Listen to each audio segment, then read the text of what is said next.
Islamabad high court में benches की तब्दीली का तनाज़ा शिद्दत इख्तियार कर गया। कायम मकाम चीफ जस्टिस के इख्तियारात पर सवालात, अदालत का 12 सफ़ात पर मुश्तमिल फैसला जारी। डिप्टी रजिस्ट्रार को बेंच तब्दीली पर अदालती गाइडलाइंस पर अमल दरामद का हुक्म। अदालती फैसले में कहा गया बगैर कानूनी जवाज केसेज सिंगल से डिवीजन बेंच मुंतकिल न किए जाएं।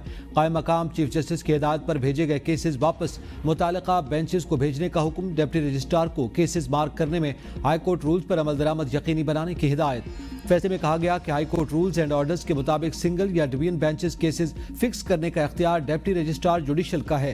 रूल्स एंड ऑर्डर्स के मुताबिक चीफ जस्टिस का इख्तियार रोस्टर की मंजूरी का है। डिप्टी रजिस्ट्रार को केस वापस देने या किसी और बेंच के सामने मुकर्रर करने का इख्तियार नहीं।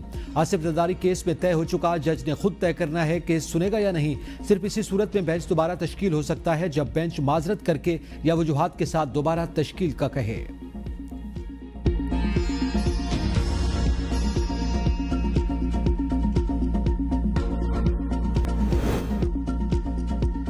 बेलारूस के सदर अलेक्जेंडर लुकाशेंको का लीगी कायद नवाज शरीफ और वज़ीर आज़म शहबाज शरीफ के एजाज़ में इशाइया। नायब वज़ीर आज़म इसहाक डार, वज़ीर आला पंजाब मरियम नवाज भी शरीक थीं। वज़ीर आज़म शहबाज शरीफ की जंग अजीम 2 में जब हक फौजियों की यादगार पर हाजिरी, फूल रखे। वज़ीर आज़म शहबाज शरीफ और बेलारूस के सदर लुकाशेंको के दरमियान बाज़ाब्ता मुज़ाकरात आज होंगे। मुतादिद मुआहदों और MOUs पर दस्तखत का इम्कान। इससे कबल मिन्स्क एयरपोर्ट पर बेलारूस के वज़ीर आज़म अलेक्जेंडर तोर्चिन ने शहबाज शरीफ का पुरतपाक इस्तकबाल किया। बेलारूस में पाकिस्तानी सफारतखाने के हुक्काम भी वज़ीर आज़म के इस्तकबाल के लिए एयरपोर्ट पर मौजूद थे।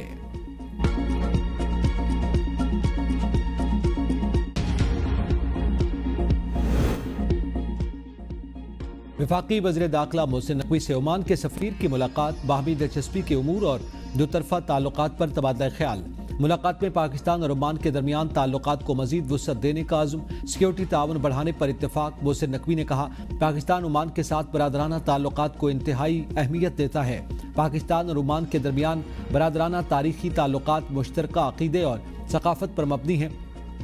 कोशिश है कि ज़्यादा से ज़्यादा हुनरमंद अफराद को ओमान भेजा जाए। ओमानी सफ़ीर ने ओमान की तामीर और तरक्की में पाकिस्तानी कम्यूनिटी के किरदार को सराहा।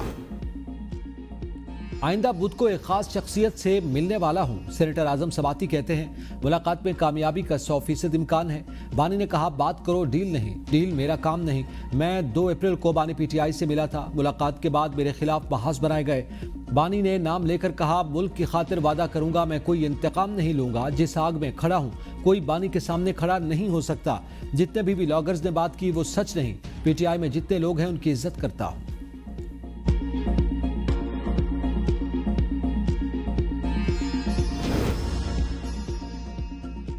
बानी ने किसी अमरीकी वफ्द की मुलाकात नहीं हुई। सेनेटर इरफान सिद्दीकी की ABN न्यूज़ के प्रोग्राम सवाल से आगे में गुफ्तगू। कहा मुलाकात के लिए लिस्ट पहले बानी PTI के पास जाती है।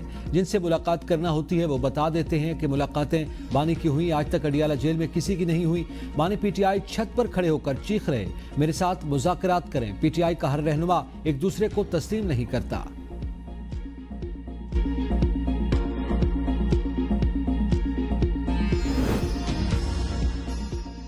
चीन पर ट्रंप की इक्तिसादी अलगार, टैरिफ 145% की बुलंद तरीन सतह पर पहुंच गया। क्रिप्टो और तेल की कीमतों में शदीद गिरावट। बिटकॉइन, एथेरियम, सोलाना और डॉज कॉइन की कीमतों में तारीखी कमी। तेल और क्रिप्टो मार्केट जवाल का शिकार। बिटकॉइन $2700 नीचे आ गया। ट्रंप की चीन दुश्मन पॉलिसी के झटके से आलमी मंडियों में शदीद मंदी। खाम तेल की कीमतों में भी कमी रिकॉर्ड।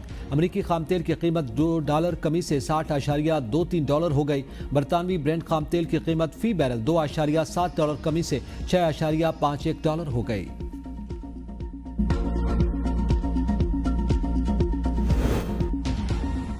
भारत ने हजरत अमीर खुसरो के उर्स में शिरकत के लिए 188 पाकिस्तानी ज़ायरीन को वीज़े जारी कर दिए। पाकिस्तानी ज़ायरीन 11 अप्रैल को दिल्ली रवाना होंगे। वजारत मजहबी उमूर ने ज़ायरीन को लाहौर तलब कर लिया। पाकिस्तानी ज़ायरीन 12-18 अप्रैल दिल्ली में क़याम करेंगे। वीज़ों के बरवक्त इजरा पर ज़ायरीन का पाकिस्तानी और भारतीय हुकाम से इजहार तशक्कुर।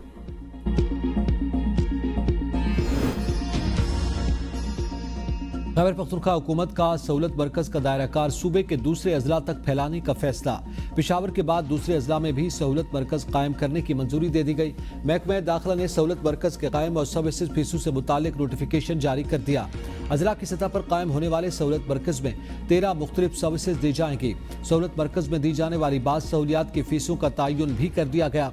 सहूलत मरकज में किराएदारों की रजिस्ट्रेशन के दौरान कमर्शियल के लिए 3000 और घरों की 2000 फीस मुकर्रर। बैरून मुल्क जाने के लिए पुलिस क्लियरेंस सर्टिफिकेट की 3000 फीस मुकर्रर।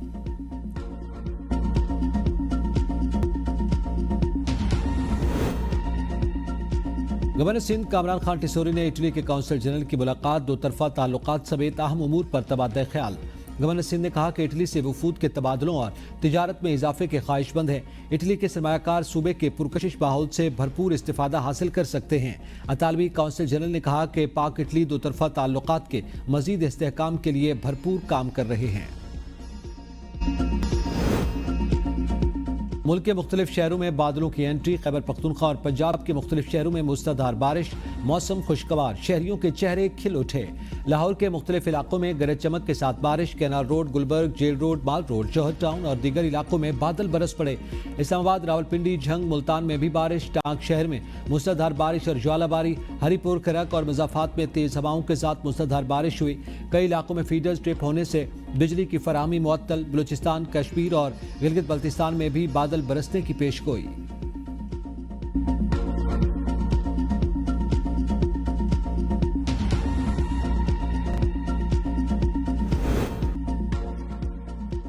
और पाकिस्तान के नूर जमान ने अंडर 23 वर्ल्ड स्क्वाश चैंपियनशिप का टाइटल अपने नाम कर लिया। जीत की खुशी में आपदीदा हो गए। नूर जमान ने मिस्री हरीफ को 2-0 से कमबैक के बाद 3 सेट से कामयाबी हासिल की। अंडर 23 वर्ल्ड चैंपियनशिप के फाते नूर जमान को $5250 इनाम दिया गया। चैंपियनशिप की इनामी रकम $60,000 थी। नूर जमान ने कहा कि फाइनल जीतने के लिए सख्त मेहनत की। मेरी मेहनत का सिला अल्लाह ने मुझे दिया। जीत पूरे मुल्क के लिए एजाज है। मैच के लिए प्रेशर न लेने का फैसला किया था। आखिरी लम्हे तक फाइट की और कामयाबी अपने नाम की।